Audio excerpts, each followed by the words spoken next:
the film messed me up. Like, because it's what racism feels like. That descent into rage, that's I know that. I think we have a question. You did well.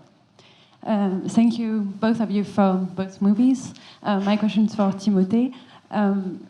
I hope I don't ruin it for everyone, but I'm talking about the last scene, and you can take it as his breakdown because of the news he just got from Oliver, but also as a breakdown from the whole experience he went through, and it's winter, whereas the summer goes through in Italy, and he's kind of floating through it. So I wanted your input on how you played it and what emotion you put in the last scene. Yeah, I think that's. I really like the way you put it. I've never imagined it in the lens of a winter breakdown of sorts. Obviously, as it relates to the summer. I don't know. Again, like I feel like the art takes place in the head of the audience members, so it's as you see it. And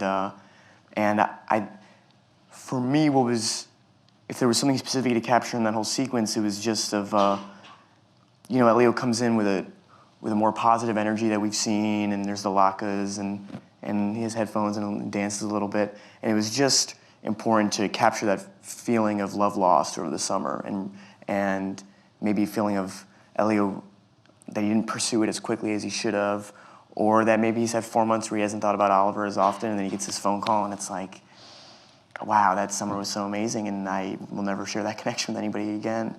And as you see it in the fireplace or the sequence before that, that's however you see it is right, and I wouldn't know what the right answer is.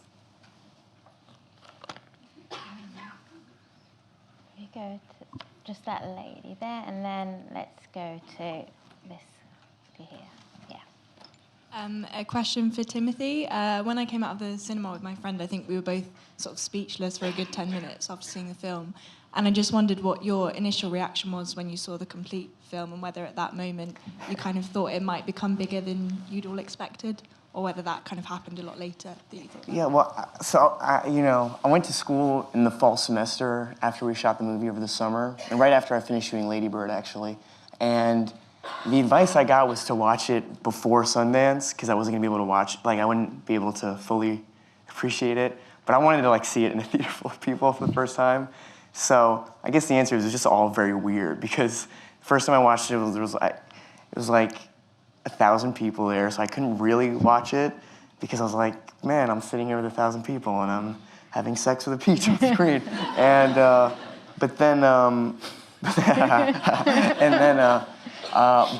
then when it ended, I don't know, like Armie Hammer, who obviously plays Oliver, he had been in Birth of a Nation the year before at Sundance. And the way he had described the reaction when that movie ended, he said it was like an 11-minute standing ovation. People were very enthusiastic about it. And after Call Me by Name finished, it was more like stunned in the audience, and I couldn't read it, and I knew what it was. I remember Armie and I like sauntered backstage, and there was like a photo booth, and like we like awkwardly took photos, and then just waited and to see what the reactions were gonna be. But it was a weird. I couldn't see it the first time, and also it was like freezing out. It was like there was a big snowstorm, and they were watching this movie that took place in Italy over the summer, and it was such an immersive experience. It was like being right back there. So yeah, the first time I saw it was weird, but in the 73 times I've seen it since, I like it a lot. I've not seen it 73 times. Okay. What was it like for you, Daniel, the first time you'd seen Get Out? And who did you see it with? I saw it on a laptop. I saw it on a laptop, yeah, before a reshoot, so it didn't have an ending. Okay.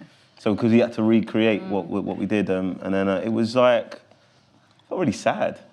I think the film messed me up, like, because it's what racism feels like. That descent into rage, I know that. So it's like, so yeah, it was kind of like sad, and the end note, because it was still with the police at the end. The police, and he gets arrested. So I was like, oh man, like.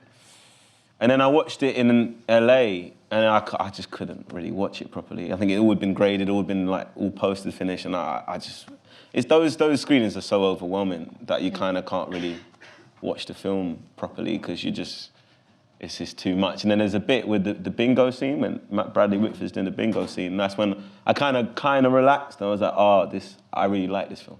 I was like, I like it. Do you know what I mean? It was like, I like it. Doesn't.